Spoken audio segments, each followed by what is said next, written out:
And welcome on in to this latest edition of the Blue Horseshoe Podcast. He is George Bremer. I am Ryan Hickey. We are back with you on a Wednesday. And George, it is a very busy Wednesday in terms of reported coaching hires. The Colts, now official as we record this, so reportedly, allegedly, as we speak at this very moment, have hired a new assistant defensive backs coach, have hired a new defensive line coach. And surprisingly, the one we did not see really coming or possibly anticipate too much was in addition to the offense and creating, if you will, a new position, passing game coordinator with the hire of former Colts practice squad legend, Alex Tanney. I think that's we got to start right there, George. That's the key line on his resume, right? I mean, when he goes into a job, that's got to be the first thing he brings up. Practice squad member of the Indianapolis Colts in 2015, when I think half the quarterbacks in the NFL were on the roster at one point or another that year. that was the year that Luck's shoulder injury first came up, and then Matt Hasselbeck got hurt late in the year, remember, against the Steelers, and they just started like rotating through. They ended up starting, was it Josh Freeman in the Week 17 game against the Titans? So probably good call. The most insane quarterback year I've ever covered with the team, just because it was all over the place. I mean, you had something new every week. So Alex Tanney got to be a part of that. Probably should have been here a couple of years ago then, because probably the next closest to that was, 2022 when they went through Matt Ryan and Sam Ellinger and Nick Foles and, just kept rotating. So he would have been used to that. But it'll be interesting to see what he adds. I think the important thing, we kind of talked way back when, would have been probably the first off-season pod we had after the loss of the Texans, that maybe Brian Johnson was a name that could be added to this offensive staff, because we knew the history there with Shane Steichen. And if he was, it'd be a position like this, one you didn't have to fill. But I think with Tanney, it's an interesting hire, because you're looking at a guy who last year at the Combine, when he got promoted to the quarterbacks coach in Philly, somebody from Philly asked Shane Steichen about him, and he was absolutely glowing about the guy. Nobody prepares like him. He's second to none. And it makes me wonder, like, it takes me back to sort of that relationship that Frank Reich had with Nick Sirianni, where they'd been together with the Chargers. Frank brings him in as his offensive coordinator, and there was just a synergy there in terms of how they looked at the offense, how they game planned, that extra mind kind of going into that hive that they used, to come up with what they were how they wanted to attack an opponent from week to week. And I feel like you've got a similar situation here. But it also, and this is what we were talking about in terms of Brian Johnson, it gives you a little bit of, I guess, a succession plan if and when Jim Bob Cooter moves on. All year long, Shane Steichen was saying this is a guy who should be in the mix for head coaching opportunities. Didn't happen this year. Wasn't even interviewed that we know, wasn't publicly interviewed by anybody.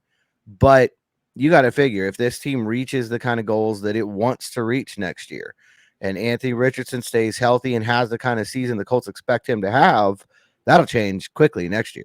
And Jim Bob Cooter's name will be in that mix. So having Alex Tanney there as sort of a guy who can move over if needed is also nice. But I think the main thing is you've got this stew of coaches that you want to build to kind of, again, build that game plan from week to week. And now you've got somebody the head coach has a deep relationship with, which really nobody else on the staff was that way. They were all new hires last year. And you look at all, they worked very well together, but nobody really had a direct history. I guess Jim Bob had like a year with Shane in Philly, and nobody had the length of time and the deep history that Steichen and Tanney have. The other part of it, I remember when Andrew Luck was here in 2018, that first season with Frank Reich, one of the things he talked about that he really liked was that Frank Reich was a former quarterback. Marcus Brady was a former quarterback.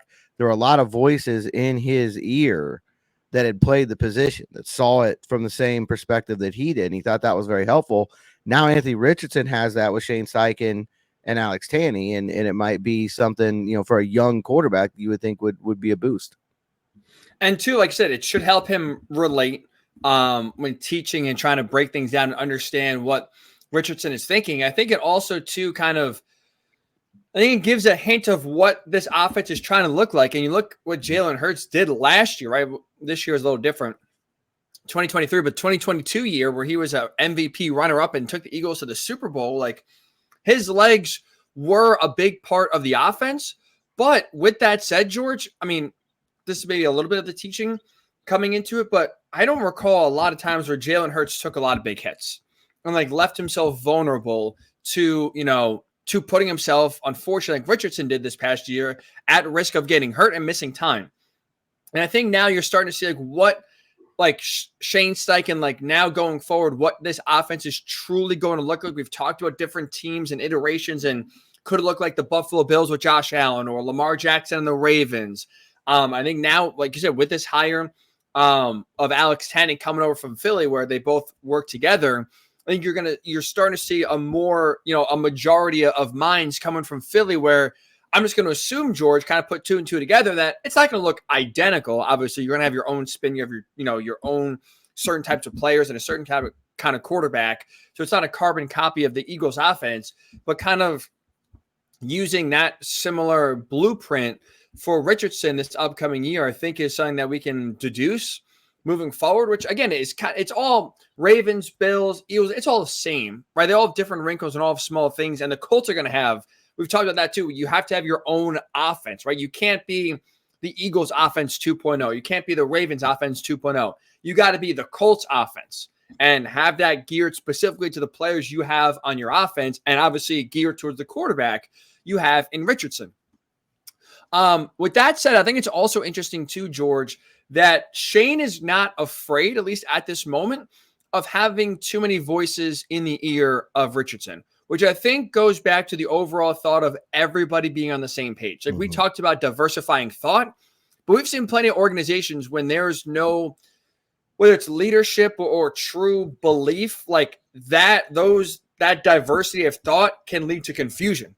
Because one coach is saying, hey, let's run this play this way. Another coach is saying, hey, actually, let's tinker it and do it this way. Here's a better technique. And all of a sudden now you have four guys telling you four different things. And if you're the quarterback, you're like, well, what do I do? I think we saw last year, like you mentioned, even though there was not a lot of continuity and familiarity in terms of coaches working together, Shane kind of picked guys from all different, coaching staffs and all different sort of coaching trees. They all together very quickly were on the same page and had one message, where you had different brains, but the overall theme and the message of the offense and how it was going to be executed was the same. And I think even though now you're adding passing game coordinator, which, I mean, other teams have had, it's not like it's like an overload of offense. Colts just were one of the few teams that didn't have that position filled in recent years, and most teams did. But you see Steichen not afraid to add a different brain to this offense. But I think you don't have to worry about information overload right now if you're Anthony Richardson, where you're getting mixed messages from three different guys telling you three different things. No, absolutely. And the Colts had this position, I believe 2020 was the last time Kevin Patullo got promoted from wide receivers coach and was passing game coordinator. So yeah, it's not some new wrinkle that they've just come up with. It's something that has been around the league. I also think, that name is important, passing game coordinators. We talked about Richardson and the impact it's going to have on him, and obviously he's going to be the focal point, but it's the whole passing game. It's going to affect the receivers. It's going to affect the tight ends. It's going to affect the offensive line, how that whole group functions together. And I think it could be good news for Alec Pierce, because going back to what you were talking about, looking at Philly from a couple of years ago, when they were humming, deep ball was a big part of that passing game. And that Richardson had no fear throwing it when he was in Florida. And so you assume with his arm that won't be any different in the NFL. We just didn't get really a long enough look at him this year to make that kind of a statement. But this hire kind of points to that idea. What did Chris Ballard say? What was one of the primary things that he said after the season? They want to add explosive plays to this offense. And that meant personnel, But this is another way maybe of getting there, bringing in Alex Tanney, trying to incorporate those deep shots that they had in Philly. And right now, we'll see what gets added to this roster. We have no idea yet, obviously, going through the offseason, potential free agency, definitely in the draft with the 15th overall pick, what players they might bring in with that skill set. But as we sit here, in early February, Pierce is really the one guy. Josh Downs can do it, I think, more than we saw from him last year. You saw a couple flashes there, but Pierce is going to be that primary deep threat. So I think this hire is a very good one for Alec Pierce. That's a great point. Something I didn't really think about. You're 100% right, because like you said, like when Chris Ballard says, oh, we need to add explosive plays and explosive players, you assume, oh, roster wise, like free agency in the draft, like they're just going to add more speed and guys that could take the top off the defense. But you're right. That could be in so many different ways. It's obviously going to help with Richardson back, but hiring a coach, like you said, that knows how to scheme up those deep shots better, and put, and maybe bring some creativity that allows Alec Pierce more opportunities to have, he had plenty of opportunities one-on-one that was open. It's just different story about getting the ball actually thrown his way. But he does fit, like, if you look at that Philly offense, like he does kind of fit that A.J. Brown role, and obviously not as talented and not as, we'll say physically imposing, but like it's that deep threat where you throw it up, you feel pretty good about your guy coming down with it, where Pittman is more like the Devontae Smith possession receiver, 3rd and 7. You got to have it over the middle. That's your guy that is going to make a tough catch. Like they fit kind of those two prototypes that Tanney's been used to working with in Philly the last 2 years. So you got to think, like you said, especially in 2022, we saw A.J. Brown going deep was a big part of that Philly offense and a big reason for their success, especially in part because that Philly run game with Jalen Hurts' legs and a little bit with Miles Sanders as well, that threat of the run game with that offensive line forced defenses to come up, and then all of a sudden that allowed a lot of one-on-one opportunities with a quarterback that can get the ball deep. You got to think that with Richardson and now Jonathan Taylor, that run game for the Colts can be even more imposing than it was with the Eagles 2 years ago. And that should open up big time more opportunities for Pierce. Now, like I said, you hope Tanney can come in there, scheme it up, and make sure more deep shots are taken, but also, more layups, if you will, that are deep shots as well can be created where the throws, you're not just throwing it deep, but it's easier throws that have a higher rate of completion than just throwing it up there 50-50. Hey, come go get it and come down with it. So yeah, that's going to be exciting. Yeah, I think so. I think it's one of those hires that it makes a lot of sense when you look at the background, obviously, but when you really start thinking about what they want to do offensively and what they want to add specifically, it seems like, a really, really nice fit here. And again, a guy who's done it, not necessarily for a long time at the NFL level, much like Shane. I mean, Tanney was around the NFL, but most of his careers in the college game, much like Shane. But they've seen it. They've read these defenses. They've seen it from the pocket, and I think that does make a difference when you're talking to a quarterback, having been there, knowing what it is that they're seeing and what they're going through. I think it helps you connect a little bit more, and I think that's something that will go really well. And then, as you said before, we started recording, maybe we'll get some trick shot videos here with AR and Alex Tanney. My thought right away when you said that, schedule release video this year. Oh, I was just gonna say, George, we've talked now 14 minutes on the pod and we have just buried the lead completely. You get a trick shot legend. I mean, if we don't get an AR Alex Tanney duel of trick shots, throwing footballs into baskets, throwing, footballs through the weight room into like small buckets. Like, what are we doing, George? Okay. Can you verbally like trademark something? We are trademarking that idea. It is now official. So Colts, you got to pass a lot of money if you want to do that idea. George's idea is officially trademarked. Alex Tanney, Anthony Richardson, trick shot schedule release video. Lock it up. That is going to be the video of the century. I think it was the Titans last year that did the man on the street in like Nashville. They asked like all these girls, like, what's the logo as the schedule release, that they crushed it. I hate to give the Titans any sort of credit. That was the best schedule release video I've ever seen. I think, George, if we can get a trick shot, Alex Tanney, Anthony Richardson video here for a schedule release, that would do better. That would be one of the few videos that would do better than the Man on the Street Titans video. That I think it would definitely compete. That Man on the Street video is how I found out that I'm a Cowboys beat reporter. Some of those were, I mean, that's a unbelievable. I'm actually have to rewatch that again. I forgot about it at this point. So it's like still now fresh, but some of those, man, I'm in a bubble, definitely, and you are too. And you just don't realize like how many people don't care, don't know about football. That was an eye-opening one, to say the least, about just, what other things there are to do in life outside of just watching football every Sunday. It was a lot of fun. I remember the teams had a lot of fun with it for a while. The Colts media name became Not the Cowboys, just as a response to that video. A couple of the other teams did that as well, went all in on it. So, no, I think trick shot, schedule release, you can't top that.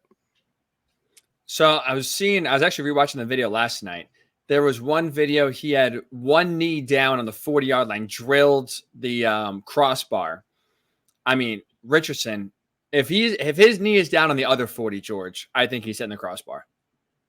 I mean, you got to have that accuracy. So that's a big thing. I mean, you want to raise the bar for AR in that regard. And I think he showed. That's one of the things that Chris Ballard was talking about. One of your big takeaways from the postseason press conference. So Ballard said he's a better passer than we thought. And I think that's one of the things he was talking about. They thought he was much more accurate than they expected him to be. Now you bring in Alex Tanney, and a competitive guy like Anthony Richardson can really raise that bar for him. You're right. You are absolutely right about that. So I'll say exciting hire for as could be for a passing game coordinator. But definitely a local legend, that is for sure, George, between the trick shot videos and being a practice squad star. Alex Tanney now in the ear, new passing game coordinator for the Colts. Not the only hire we had in recent days. The defensive line job has also been reportedly filled. Nate Ollie's contract was not renewed. We talked about, at least, I'll say, a head scratching, right, with the success, at least in terms of sacks the Colts had, setting an Indy record for number of sacks they had this past season. So it's definitely rare, right, to see a defensive line coach, after you set the record for sacks for your franchise, to not be brought back. But we talked about when the move was made that we're not going to react. We're going to give Steichen time, because I think he's earned, with his past year and the hires he's made, he's earned the benefit of the doubt that he is not letting Nate Ollie go if he didn't think he could upgrade at that position. And now we have learned that Pitt defensive line coach Charlie Partridge is now the Colts' new defensive line coach. And from what I've read, George, from what I've been seeing, this is a very good hire. Yeah, the resume coming in is glowing. You're looking at a guy who has produced multiple All-Americans at Pitt. Really did a great job on recruiting guys in, which tells you that he can evaluate talent and get the right guys in, but also develop it, which I think is one of the biggest things that's underrated at the NFL level. We always talk about, get that high draft pick and get that guy in there. It's just as much about getting that third round pick and turning them into a consistent starter as it is about nailing the 15th overall pick. They're equally important when you're building a team that does what Kansas City and San Francisco are going to do on Sunday and reaches a Super Bowl. So I think you see teaching element is there, the development element is there. He's going to be a guy who can help them, I would imagine, identify free agents that fit the system and that can do what they want to do. And obviously identify draft picks that can, work out in the way that they want them to. I think that's everything on paper. It looks like a really good hire. I think the biggest thing they want, just, in talking with folks since this move went down, is consistency. I think they felt like obviously the raw numbers were there at times, but there were games, and you go back to the Houston game at the end of the year, where the pass rush just wasn't there on a consistent basis. And there were games they dominated the line of scrimmage, and it felt like, go to the Tampa game, Baker Mayfield was under fire the entire day, was a huge part of the reason they were able to win that football game. And there are other days where it felt like they just could not get home. And I think you're going to have that to a certain extent. Nobody's going to go out and have 6 sacks every week unless they're playing on Madden.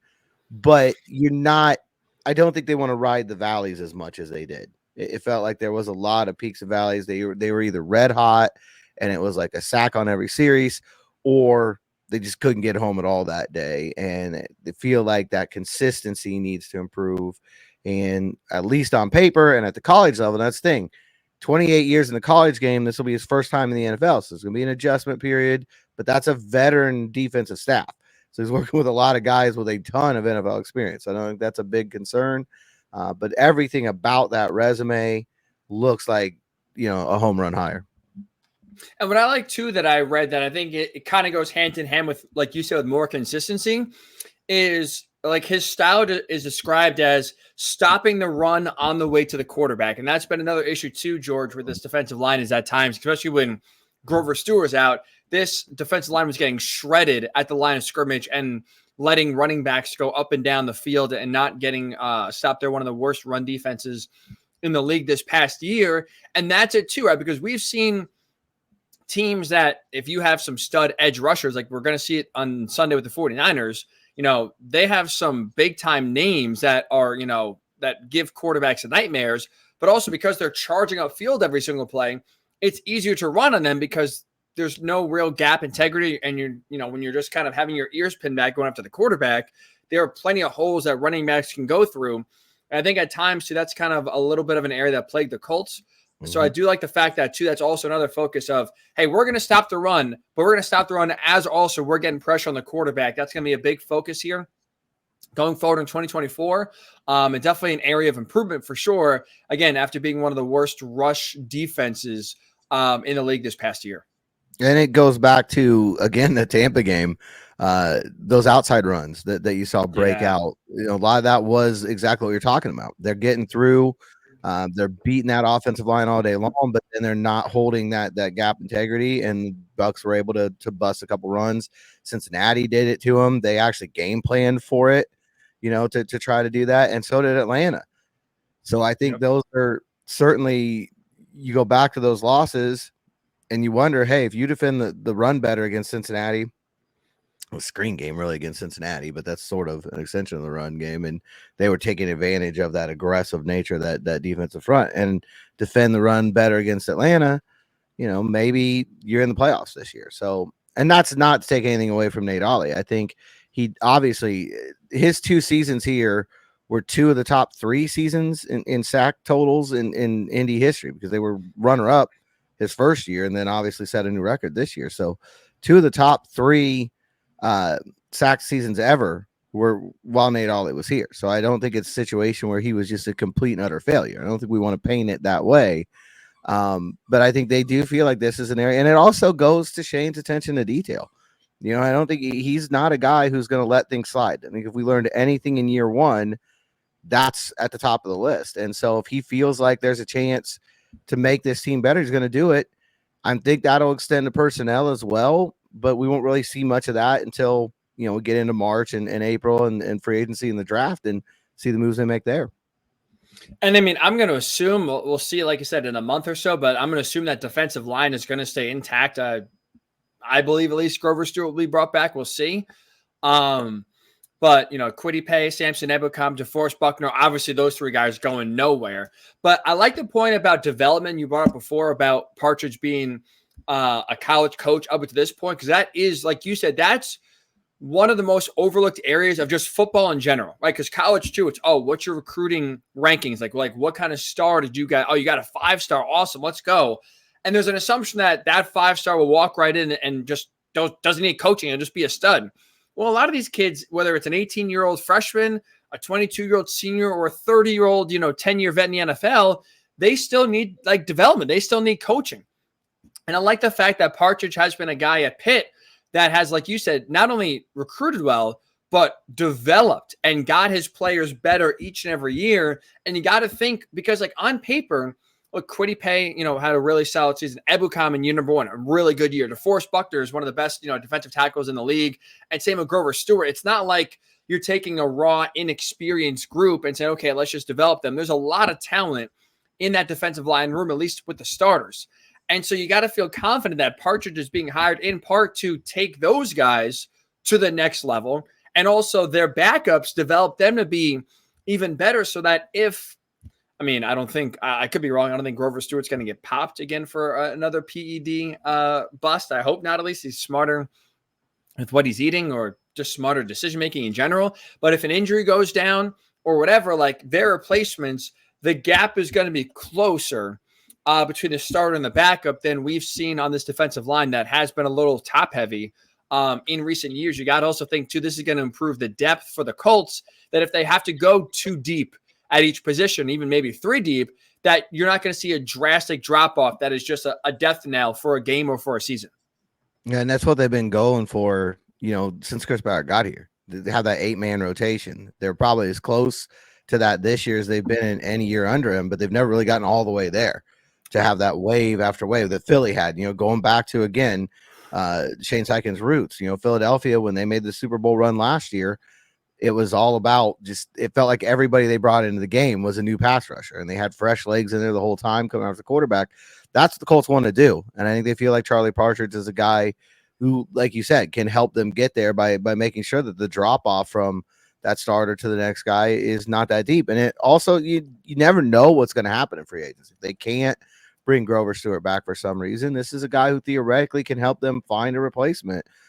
Get somebody in here who can step in again, whether that's a free agent or a draft pick. I would think that bringing back Grover is going to be a priority, and I would think it's something that's going to get done. But the NFL is a business, and you never know what twists and turns are going to be made.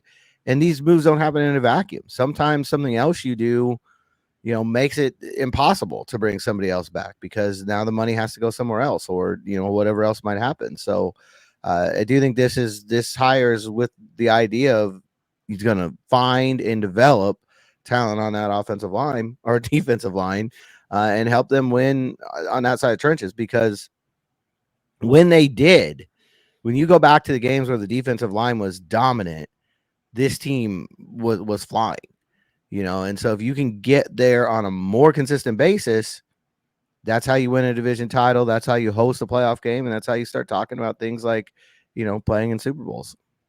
And it's no secret, right? The defensive line performance and the secondary performance is connected. When the D line is not getting home and you're allowing a quarterback to sit back there for 5 seconds, I don't care if you have Darrelle Revis, Charles Woodson, like you name it, you're not guarding a receiver in this league for 5 seconds now, every single play. And like you said, when the D line wasn't getting home, the opposing offense has had some of their biggest games against the Colts defense, because you're putting your secondary in a really bad spot that are just getting lit up. So like you said, it goes hand in hand, where Charlie Partridge is getting hired to elevate and bring more consistency.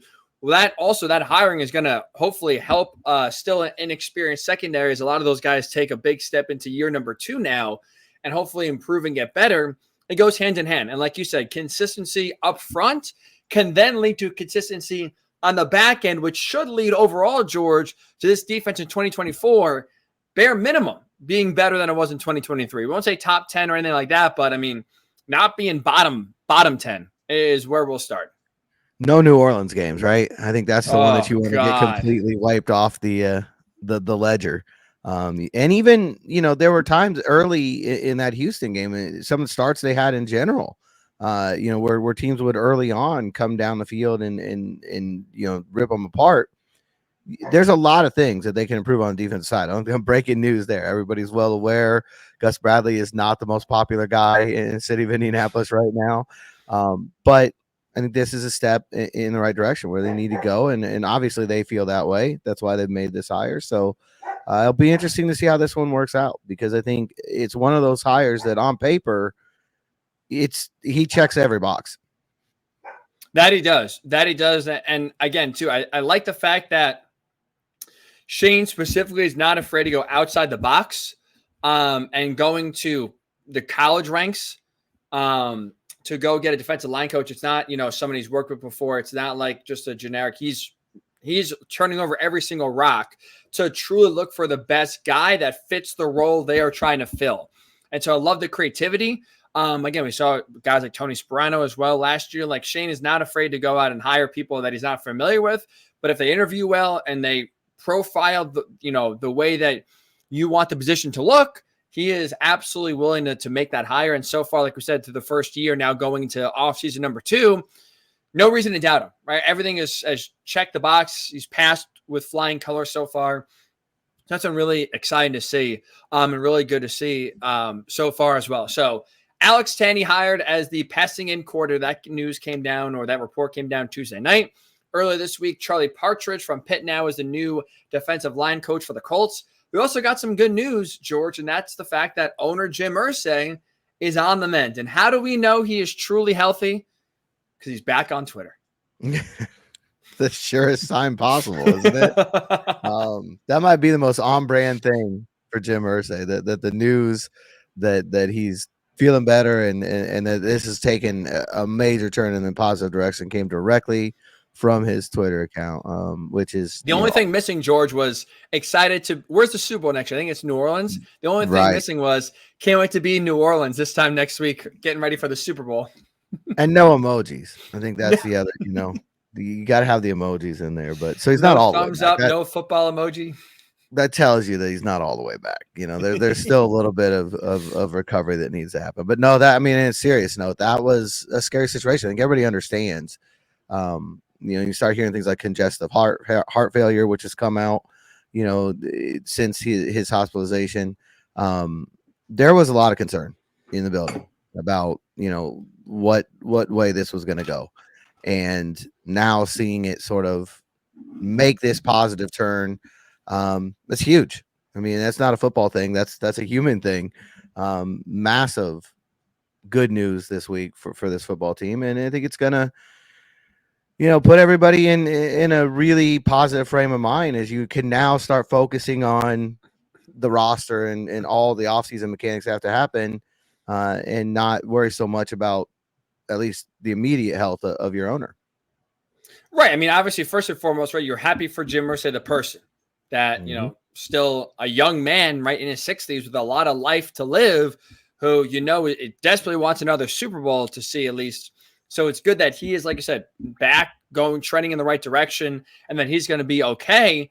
And from a football perspective, right, like this is also a good thing for the Colts from the sense that continuity remain, like there's no transition where God forbid if he's just, let's just say, incapable of being the owner and he has to, transfer that power, even though it's staying in the family, it's still an adjustment made, right? It's still going to be a different voice and different person that Chris Ballard and Shane Steichen are reporting to. So even though it's in the family, it's still different. And I hope that doesn't come off as callous of just kind of looking at Jim Irsay being better from that perspective. Obviously, the person comes first, and his health just from the life perspective is joyous and positive. But it's also from a football perspective, this offseason, which compared to last offseason, right, with all the spinning wheels and everything kind of churning, this offseason was supposed to be about continuity, but also just kind of having a lot of the stability pieces already in place. GM, coach, quarterback, and now we can put owner, thankfully, in that category as well. And this list of a dark cloud. You can imagine if you're going to work every day and you don't know what, the big boss, how he's feeling and what's going to happen, what his future is going to be. That's going to cast a pall over everything. The human element of it, because he's very well liked in that organization. We've seen his generosity. We've seen, how loyal he is to employees. The human element of it alone is going to cause a lot of anxiety and concern. And then, you don't have any idea what's going to happen. Like you were just talking about, if there's an ownership change, even if it's in the family, to go in different directions. I'm sure there were different, and I'm not just talking on the football side, just anybody who works in that building, had to have just a complete storm of emotions going on within them. Now that's lifted. And, that's always a good thing in any walk of life. Obviously, you get good news like this and you can feel comfortable that somebody that you care about, that is a part of your daily life is now going to be okay. I don't see how that's anything but, in any walk of life, anything you're doing, how that's anything but extremely positive, and it's going to uplift everything around you. Right. It's not like he's some absentee owner that flies in here and there, like for a game or two, but like you barely know them. You barely see him. Like Jim Irsay, I mean, he's there every day, George, and he loves this team. He's not afraid to show that for sure. So it's like you have that connection with an owner who treats it just like he's like one of, like, I think he truly wants to be just one of the guys. Like, I don't think he wants to be viewed as the owner. He just wants to be viewed as a part of the team trying to win a Super Bowl. So like that, when he kind of ingrains himself into the team from that perspective, like you said, like you can't help whether you're the last guy on the roster or, Chris Ballard. You can't help but, like you said, like root and like Jim, the person, which, like you said, gives, kind of provides a emotional roller coaster when you don't know, is he going to make it? Like, is this going to take a turn for the worse? Like, what's the deal going to be when you're kind of in limbo? It makes it tough just to focus on your job because the person, or a person, I should say, you care about, you don't know if you'll see him again. Yep. And you figure this is a big jolt of energy for everybody in the building. I mean, you know how that is when you go through a tough time in your life and you have that shadow, hanging over you. And then when that's lifted, you feel like you can do anything. You can beat the world at that moment. So I think it's going to be great for the organization, but most importantly, it's great for Jim Irsay. He's going to be able to, from all appearances right now, he's going to be able to resume his roles and his duties and get ready for what I think everybody expects to be a pretty exciting 2024. Absolutely. And he didn't tweet it, but at least making maybe hope, maybe next year, big year. We're talking about the Colts in the Super Bowl instead of right now the Chiefs going into next season. But before that, George, we do have one last game to close out the 2023 season. Kind of a big one if you heard about it, the Super Bowl, Chiefs, Niners in Vegas, as we record right now on Wednesday afternoon. First of all, a little bit of a shock that no one has gotten in trouble. I know it's only kind of early in the week, and usually like a lot more people descend on the Super Bowl destination like around this time, Wednesday, Thursday, Friday is when it really kind of gets bumping. What are the odds right now, if you want to make a prediction, is someone getting in trouble? Not from the Chiefs or 49ers, but just in general. A lot of NFL players, coaches are there. We're going to hear about a news story by Monday morning. Ex-player, ex-coach doing something he shouldn't be doing. Got to figure 99.9%, right? I mean, you're talking Vegas. There are so many ways of getting in trouble and from, misdemeanors all the way up the chain here. I just can't. It still feels like to me one of those years was it San Diego Super Bowl where a player was like in Tijuana. Like they just kind of wandered over the border there. It feels like something like that could happen. We're in Vegas, who knows what's going to happen. Whoa, how'd I end up here at this blackjack table? I have no idea. Right. I blacked out and all I know I was in a casino all of a sudden. So I don't know how high the percentages of these two teams. I think they're both pretty locked in on what they've got to do. Like you said, you've got players from all around the league here, former players from all around the league here. They're usually coaches there kind of networking, trying to find their way back in, if they're not in it. So there's just so many ways for things to go wrong here. I think the biggest upset of Super Bowl week would be if we don't have some story about a current or former player or coach, running afoul of the law this week. I mean, you would think, right, at this point, like players and coaches and just league personnel are aware of the no gambling policy, and that including table games. I'm going to assume the NFL has sent at least one memo, probably numerous memos, to players, coaches, staff. If you are going to Vegas for the Super Bowl, you cannot play any sort of casino game. I know that still applies. Like you cannot gamble in any sort of aspect. I'm assuming the notice has been put out. I'm also going to assume, because we still see players getting in trouble for gambling, even though it's been well documented, you can't do it. I'm going to assume at least one player is going to, because, I mean, if you ever go to Vegas, right, any hotel you go through, you can't walk to your room without walking through some sort of casino. One player, by accident or not, is going to put a 20 down, well, probably 100 down. What am I talking about? Maybe a few hundreds down on the table, and spin the wheel roulette, maybe play a quick-handed blackjack. It's going to be on camera, and it's going to get found out. Yeah, I mean that seems like such a highly likely, especially for the guys that aren't in the game. They're just doing Media Row because wherever Media Row is, they haven't really paid a lot of attention. There's most likely a casino in a very near vicinity of it, whether it's not right there in the building, a few floors above or below it, or it's like right next door. You know what I mean? So there's, yeah, I think it's Mandalay it's gonna be Bay this really year is hard. where Radio Row is. Is that where it is? I couldn't know if it's Yeah, there or was in I the. believe I knew so. they were doing what they just did opening night at the Sphere, I think. Yes. And so yeah, it's usually a hotel where you have everything set up and Radio Row is there. So yeah, they're undoubtedly a casino in that building. So the odds of a current player tripping up really high.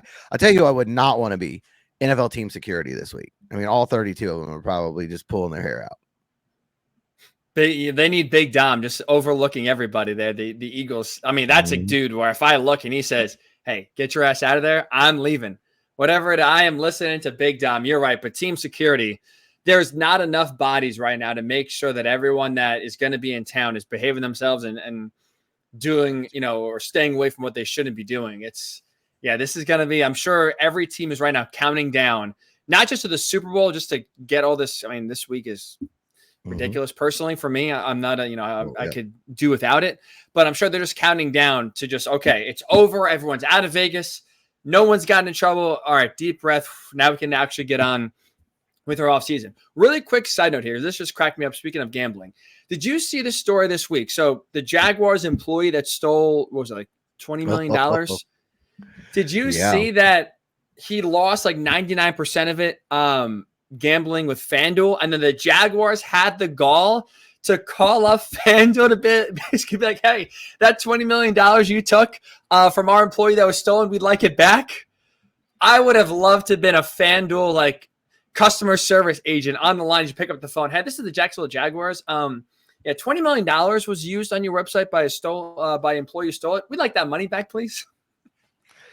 It sounds like a plot that my college teammates would have cooked up, many moons ago. Come on. They try to call back to the casino and say, "Hey, you know what? All that money that we dropped, is there any way we could be reimbursed for that?" It wasn't us. It was somebody else. I thought that was my friend stole my money and gambled it all lost. Please, can I have it back? That's it does feel like that kind of thing. It's very dog ate my homework, in this. I don't think it took long for FanDuel to deny that request. Yeah, that cracked me up. Shad Khan going to FanDuel asking for that money back. Yeah, good luck. Good luck getting that one back, buddy. Still has the best mustache in the business, though. You got to give that the shot. That he does. You are 100% right about that. All right, so the actual game itself, George, Chiefs, 49ers, Brock Purdy, Kyle Shanahan, coach trying to get there first. Patrick, I mean, this is just crazy. I thought no one would ever touch Tom Brady 7, and here Mahomes is through 6 years, almost about to get number 3 here. It feels dumb. It feels unwise, whether you're just gambling, whether you're just picking it for good fun or you're going to put money down. Feels very unwise to pick against Patrick Mahomes, George. With that said, who you got here? Yeah, this is a tough one because you're right. And the Chiefs, I think, are kind of reveling in this whole underdog status that they've suddenly gotten this postseason. There's 2 road games. I know in the first one it was, can they even win on the road in the postseason? Like it was going to be some massive, impossible task for this team. Like Arrowhead was, the only place they could win games. And so they're able to go and win in Buffalo, and they're able to go and win in Baltimore. And then they look up and they're still the underdogs in the Super Bowl. So I think if you're Andy Reid, you're loving that.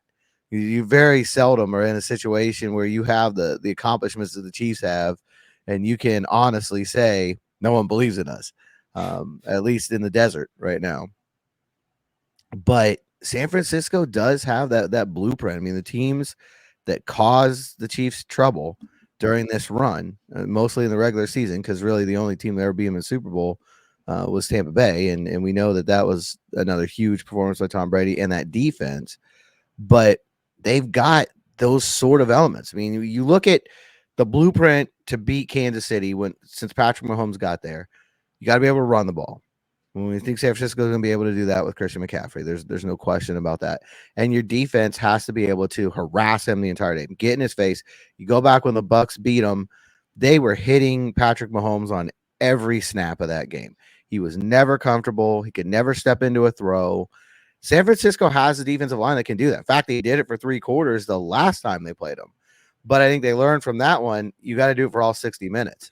You go into the fourth quarter with a 10-point lead, and they lose by 11. So, and that's not a story that has not been told before by Kansas City opponents. So I think it's going to be really interesting.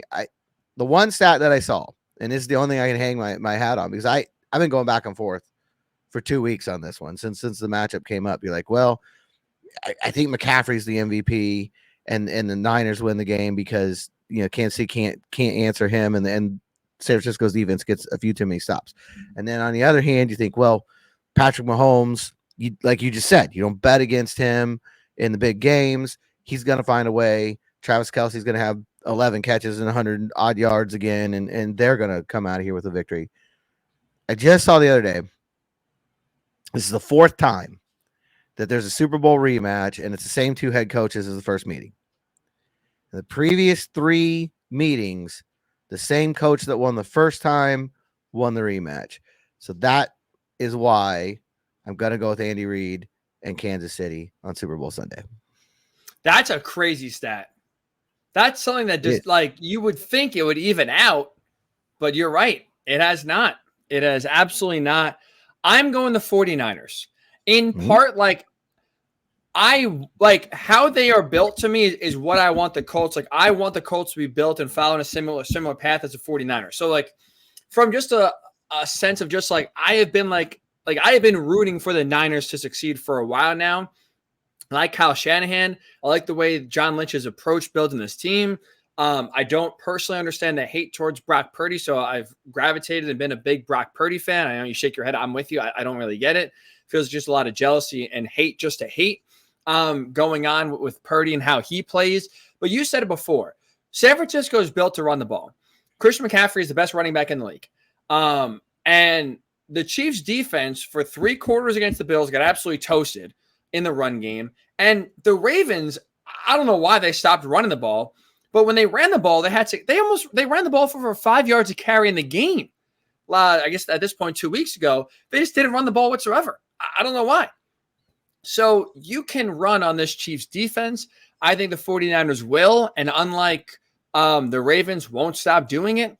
So I think they win. Kyle Shanahan gets his first ring. Brock Purdy is very clutch. I think he has a big second half as well to lead the Niners over the Chiefs. I think you're right. That first matchup kind of showed you can't take the foot off the gas no matter what the score was against Patrick Mahomes. Up 10, 8 minutes to go. Does not matter. You got to keep going all the way. I think that's going to help. So I think the 49ers win. So, they do knock off the Chiefs there, prevent what would be the first back-to-back Super Bowl winner in 20 years, which is also pretty crazy to say. But yeah, that's Niners. I think they win it, get a Super Bowl, and I guess leave Mahomes and Andy Reid even more motivated for next year. I guess that's how you can look at it. That's probably not good for Indy on that last part. But, the Colts are still building. They're still got a way. I will say this. Chris Ballard's with you 100% on building the San Francisco way. I mean, he's been all in on that since he got here, and a lot of that's in the trenches. So I think San Francisco does win on Sunday. I think it's going to be because they win the line of scrimmage on both sides of the ball. And I think, I don't think many teams will change in terms of devaluing the quarterback per se. But I think I do think the idea of just there's a lot more to the quarterback position and you need to make sure the rest of your team is loaded.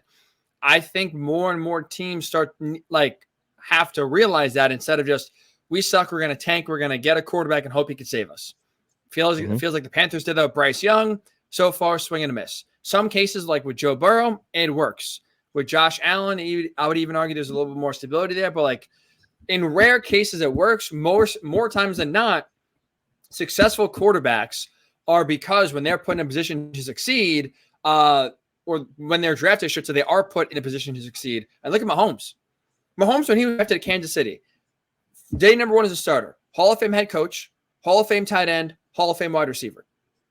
Mm-hmm. And it's not like he just took the Chiefs, by the way, that made the playoffs every year under Andy Reid. It's not like he just took the Chiefs from a 2-win team to a dynasty now overnight by himself. You need help around you. And so that's, again, just with the 49ers winning, I think it will drive it home even more if you're the Colts. It's obviously 2024 is going to be a large part about Anthony Richardson and him playing well and developing and staying healthy. But if you truly want to knock down the Chiefs, you got to be solid on the defense, on the defensive line, running the ball, on the offensive line. I mean, George, look at the way the Chiefs have won the last 2 playoff games. You could argue they won the Bills game by running the ball well in the fourth quarter and stopping the run in the fourth quarter. It wasn't Mahomes. And in the Ravens game, they scored 17 points in the first quarter and a half. Then the rest of the game is their defense.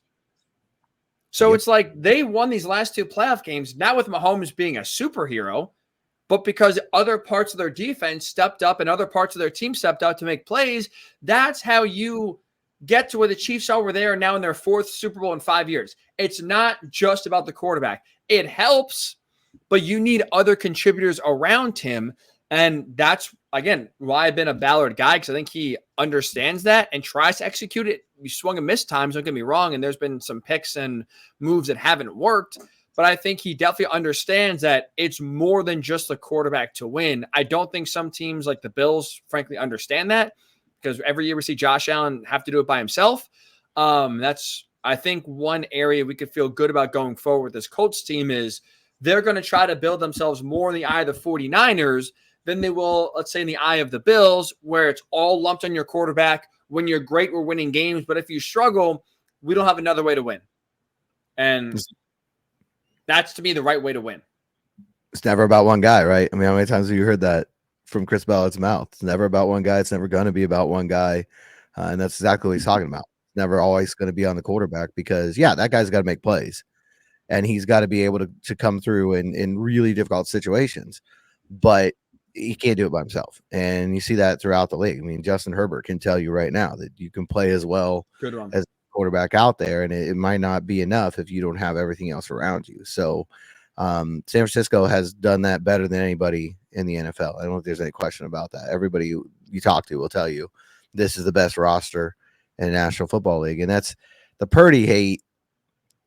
What is there to hate? I mean, you're talking about a guy who was the last pick in the draft who now he's going to start in the Super Bowl. It's the American dream. That's what we talk about all the time. You know, come out and everybody doubts you or doesn't know who you are, and you prove yourself on the field. Am I, thinking that he should be the MVP or that he's, the top quarterback in the league? No, but it's what we were just talking about. You've got to take advantage of the opportunities around you. They've got a very good team. Purdy, more often than not, makes the play they need at the time they need it. And that's what a quarterback's about in the NFL. We can talk about the stars, all you want, the big numbers and, the crazy throws and all the things that you do. But the number one job a quarterback has is to move the chains and put the ball in the end zone. And Brock Purdy does that on a consistent basis. And he does it as a guy who didn't come in as a high round draft pick, who didn't come in, with all the hype. Now, if you're San Francisco, you are beyond yourself with joy right now because you uncovered this guy at the end of the draft, and you've got 3 more years of him on a rookie deal. So the strongest roster in the league could even get stronger over the next few years because they've got all this cap space to work with. I agree. I mean, it's just the hate too is like everyone that wants to knock him down is, well, what if he was on the Panthers? Would he be as good? Like any argument against Brock Purdy is all hypothetical. Mm-hmm. I don't know how he'd be on the Panthers. It doesn't matter because he's not. Exactly. So it's like, who cares if Tom Brady was drafted by the Jets instead of the Patriots, is Tom Brady winning 7 Super Bowls? I would sit there and tell you absolutely not. Does it matter? No, because he wasn't. Like that's what frustrates me is people that try to knock him want to live in a world of hypotheticals. And that's okay. We can have that argument. Well, as the old saying goes, if my aunt, had a, she'd be my uncle. That's a world hypothetically we can live in. But we're living in reality right now. Purdy's on the 49ers and doing exactly what a quarterback you want to do, which is get the offense in a position to succeed. Does he have a lot of help around him? Absolutely. But why didn't Trey Lance work out? Why didn't Jimmy G work out? Because they weren't good enough, even with all the talent around him, to still execute. He is the hate. I think is ridiculous. I mean, George, honestly, I hope we get this with Anthony Richardson one day where we're talking about is it him or the team because of how well the offense and the team is built. I hope that's the dream to have this debate of is Anthony Richardson even that good or is it just a product of the team? That is a goal and an argument I would love to have one day, hopefully one day soon. Really it's fast. A first world problem. There's no question about that. Also true. You're right. Because that means you're winning and winning a lot. And if that's what I have to argue, is it the quarterback or the team? I could not agree more. That means you have one of maybe the best built team in the NFL. As they say, champagne problems. Really quick here. The George Bremer go-to Super Bowl food item. Well, you think. I'll give you mine. Mini tacos. They're not healthy for you, but I love like finger foods for Super Bowl, big dip guy, but you get like those mini tacos. Ooh. That is very solid. The thing I know this has been since I was like 3, at least that my mom says. I've always been a Vienna sausage guy, and at Super Bowl time, I always love that. Get like barbecue sauce, mix them all up in the crock pot, and then you get those little Vienna sausages, and you can then eat way too many of them during the game. On the toothpicks? You put them on the toothpicks? Like, nice. Yeah. It's huge. So we got that this Sunday? Same idea. Probably. I mean, I don't know if we have big plans yet.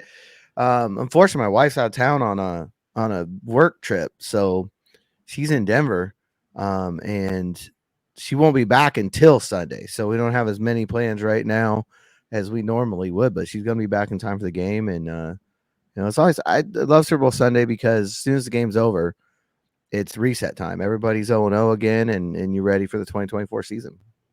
That's right. And speaking of which, next week, I'm very excited. We have a big free agency pod breakdown for you in terms of guys for the Colts that are realistic to target, positions of most need, draft or free agency is a better area to address them. We got a whole with the season ending on Sunday, like you said, George. Now 2024, not in the rearview mirror anymore, but right in front of us. After Sunday, we will get you set and looking ahead to the Colts getting ready to put the best possible team they can on the field for week number 1 of 2024. So very excited for that pod next week.